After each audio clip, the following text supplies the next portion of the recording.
যে ব্যক্তি সকাল বেলা তিনবার তেলাওয়াত করবে আউযু বিল্লাহিস সামিউল আলিম মিনাশ শাইতানির রাজিম, এরপরে সূরা হাশরের শেষ তিনটি আয়াত তেলাওয়াত করবে, রব্বুল আলামিন ওই ব্যক্তির জন্য ৭০,০০০ ফেরেশতা নিয়োগ দিবেন যারা সারা দিন ওই লোকের জন্য মাগফিরাতের দোয়া করবে।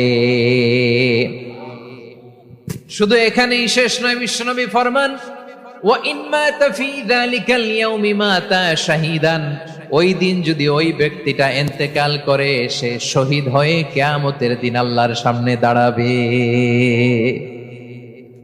সকালবেলা যদি পড়েন তিনবার আউযু বিল্লাহিস সামিউল আলিম মিনাশ শাইতানির রাজিম তিনবার পড়ে সূরা হাশরের শেষ তিন আয়াত যদি তেলাওয়াত করেন, তাহলে আপনার জন্য আল্লাহ তাআলা ৭০,০০০ ফেরেশতা নিয়োগ করবে।